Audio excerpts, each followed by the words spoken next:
مجھے کمبل اڑا دو. پھر یہ آپ نے کمبل اڑا دیا. پھر آپ یہ جو آپ عرض کیا سارا معاملہ، تو یہ ایک گولڈن ورڈز میں لکھا جانے والا تھا جو حضرت خدیجہ رضی اللہ تعالیٰ عنہ آپ کو 15 سال شادی شدہ زندگی میں آپ حضور صلی اللہ علیہ وسلم کی پوری ایک اخلاقی زندگی آپ کے سامنے تھی. تو اس چیز کو دیکھتے ہوئے آپ کی شریک حیات نے کہا آپ پریشان نہ ہوں، آپ کی جان کو کوئی خطرہ نہیں ہے، خدا آپ کو رسوا نہیں کرے گا. آپ لوگوں کو اپنے بوجھ سے جو ہے سو اٹھاتے ہیں، فقیروں اور مسکینوں کی آپ مدد کرتے ہیں، آپ مسافروں کی مہمان نوازی کرتے ہیں، تو اللہ تعالیٰ آپ کو کبھی ضائع نہ کرے گا. یہ وہ جب مصیبتوں میں جیسے یہ چیزیں آپ نے یہ ورڈز کہا، اس کے بعد پھر حضور صلی اللہ علیہ وسلم کو تھوڑا سا فاقہ ہوا. اس کے بعد وہاں پر ایک حضرت خدیجہ کے دور کے کچھ رشتہ دار تھے، ان کا نام تھا ورقہ بن نوفل، اور وہ پرانی کتابوں پر اچھی جانکاری رکھتے تھے. آپ حضور صلی اللہ علیہ وسلم کو ان کے پاس لے گئے، اور وہاں پر جب سارا قصہ ان کے سامنے پیش کیا گیا تو ورقہ نے کہا کہ یہ جو یہودی ایک پیغمبر کے انتظار میں ہیں، وہ ساری جو چیزیں آپ میں ہیں، تو اگر میں اس وقت تک زندہ رہا تو تمہاری مدد کروں گا. اور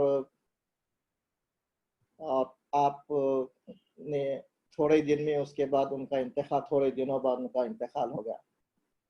اس کے بعد حضرت جبریل علیہ السلام کی آمد رکی رہی اور آپ غار حرا میں جاتے رہے.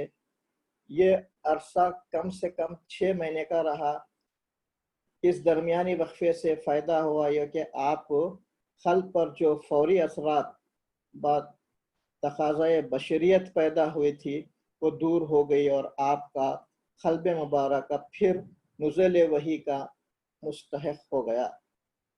یہاں تک کہ جب یہ عرصہ کچھ دراز ہوا تو آپ کو سکون اور اطمینان کے لیے کبھی کبھی حضرت جبرائیل علیہ السلام تشریف لاتے رہے اور آپ کو اطمینان دلاتے رہے کہ یقین آپ کا انتخاب بحیثیت رسول ہو چکا ہے، آپ انتظار اور اطمینان فرمائیں. پھر کچھ ہی دنوں بعد جبرائیل علیہ السلام پے در پر آنے لگے اور وحی کا سلسلہ شروع ہوا. اس طرح یہ نبوت کی ذمہ داری آپ پر پڑی. پھر آپ نے اس دعوت کے کام کو لے کر اٹھا اور اپنی آخری زندگی کے آخری سانس تک اس دعوت کے لیے اپنے پوری زندگی لگا دی. تو یہ وہ حالات تھے جو 4 چیپٹر میں، چوتھا جو باب تھا، یہ جو مختصر سا میرا حاصل مطالعہ تھا.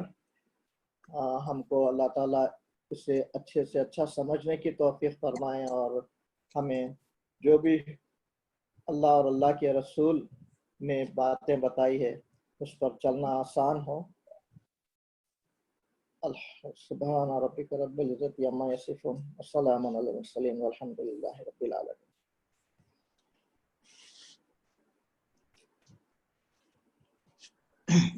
السلام علیکم ورحمۃ اللہ وبرکاتہ. اب میں جناب تاج الدین صاحب سے درخواست کرتا ہوں کہ وہ اپنا مطالعہ پیش کریں. جناب تاج الدین صاحب. اعوذ باللہ من الشیطان الرجیم، بسم اللہ الرحمن الرحیم. وما ارسلناک الا رحمۃ للعالمین، صدق اللہ العظیم، صدق رسول کریم. معزز سامعین اسلام، السلام علیکم ورحمۃ اللہ وبرکاتہ. آپ سب جانتے ہیں سیرت النبی کا سلسلہ حیات طیبہ کا کتاب میں 3 باب اور 14 باب کے اوپر ہمارا مطالعہ آج پر ہے. اس پہ انشاءاللہ میں جو مطالعہ کرا آپ کے سامنے پیش کرنے کی کوشش کرتا ہوں. اللہ تعالیٰ آسانی فرمائے. 3 باب کے سلسلے میں 3 باب میں ایک اہم جنگ کے معاملے میں یہاں پہ ذکر کیا گیا ہے. اسلام سے پہلے عربوں میں لڑائی کا یہ نہ ختم ہونے والا سلسلہ جاری تھا. انہیں لڑائیوں میں سے ایک نہایت خطرناک اور مشہور لڑائی فجار کی لڑائی ہے. یہ لڑائی قریش اور خیس کے قبیلوں کے درمیان ہوئی.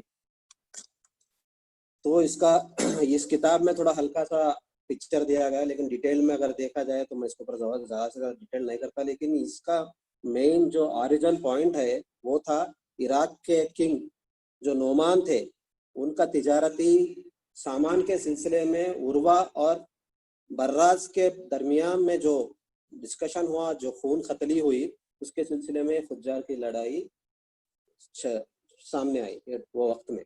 چونکہ قریش کی لڑائی میں برسر حق تھا، اس لیے حضرت محمد صلی اللہ علیہ وسلم نے قریش کی طرف سے لڑائی میں شرکت کی. لیکن آپ دشمن سے کچھ ہاتھ نہ اٹھائے، نہ ان سے فائٹ کیا، بلکہ انہوں نے اللہ کے رسول صلی اللہ علیہ وسلم نے اپنے چاچاؤں کو اور طائبوں کو تیر، جو دشمن کے خیس کے جو قبیلوں سے تیر آتے تھے، تو تیر جو زمین پہ گرتے تھے، آجو باجو گرتے تھے، وہ نکال کے اللہ کے رسول ان کے چاچاؤں کو اور اپنے طائبوں کو دیتے تھے. اس طرح پھر سے قریش غالب آیا اور آخرکار صلح پر لڑائی کا ختم ہو گیا. اس کو حلف الفضل معاہدہ کہا جاتا ہے. لڑائی کے ذریعے سے سینکڑوں گھرانے برباد ہو گئے. لوگ کے لیے دنوں کا چین اور رات کا آرام حرام ہو گیا تھا. اس لڑائی کی وجہ سے صورتحال بہت بری ہو گئی تھی. اس لیے اللہ کے رسول محمد صلی اللہ علیہ وسلم چاچا زبیر بن عبد المطلب نے یہ تجویز پیش کی کہ اب حالات کو سدھارنے کے لیے کچھ کرنا چاہیے. چنانچہ خاندان قریش کے بڑے بڑے لوگ جمع ہوئے اور یہ معاہدہ ہوا کہ معاہدہ کرے کہ ملک سے بے امنی دور کریں گے، مسافروں کی حفاظت کیا کریں گے، غریبوں کی امداد کرتے رہیں گے، مظلوم کی حمایت کریں گے، کسی ظالم کو مکے میں نہ رہنے دیں گے. اس معاہدے میں شریک تھے اور محمد صلی اللہ علیہ وسلم بھی شرکت فرمائے تھے اس میں. اور اس میں اللہ کے رسول نے وٹنس بھی دیا اس سلسلے میں. اور اللہ کے چنانچہ زمانہ نبوت میں آپ نے فرمایا تھا اس معاہدے کے بدلے میں اگر مجھے سرخ اونٹ بھی دیا جاتے تو میں نہ لیتا، اور آج بھی ایسے معاہدے کے لیے کوئی مجھے بلائے تو میں حاضر ہوتا. اللہ کے رسول انصاف پسند تھے اور امین اور صادق تھے، اس لیے اللہ کے رسول ہمیشہ سچائی کی طرف ان کا رخ تھا. تو اس کے بعد آگے چلیے. اگر اس کے بعد کعبہ کا تعمیر کا سلسلہ اپنے سامنے آیا تھا، تو کعبہ کے تعمیر کے سلسلے میں یہ بہت مشہور واقعہ ہے. آپ سب کو معلوم ہے کہ کعبہ کے سلسلے میں جب کعبۃ اللہ ہر طرف چار طرف سے دیواری پورا ڈھا گئی تھی، مطلب پورا حالات خراب تھا، اس میں کھڑنے کے لیے بھی جگہ نہیں تھی. اس ٹائم پہ اس کا پھر سے تعمیر کرنے کا فیصلہ کیا گیا. اس تعمیر کا فیصلے میں جب حجر اسود کا مسئلہ آیا، حجر اسود کا بیٹھانے کا پتھر، جو متبرک پتھر جو تھا کعبہ کے دیوار میں لگا ہوا ہے، اس کو جب نصب کرنے کا جب مسئلہ سامنے آیا تو ہر قبیلے کے لوگ آپس میں پھر سے تحش میں آ گئے اور پھر سے اس کے اوپر بہت بڑا گڑبڑ ہونا شروع ہوا. تو 4 دن تک یہ جھگڑا اس میں کچھ ان لوگ ایک فیصلے پہ نہیں آئے. تو 5ویں دن قریش کے ایک بڑے بوڑھے نے یہ رائے دی کہ اچھا کل سویرے جو شخص سب سے پہلے اس کعبۃ اللہ میں جو حاضر ہوگا وہ جو شخص ہے وہ جو بھی فیصلہ کرے گا اس کو ہم لوگ سب قبول کرنا ہے. دوسرے دن اللہ تعالیٰ کی قدرت سے اللہ کے رسول محمد صلی اللہ علیہ وسلم رحمۃ اللہ عالمین حضرت محمد صلی اللہ علیہ وسلم تھے. چنانچہ آپ نے فیصلہ فرمایا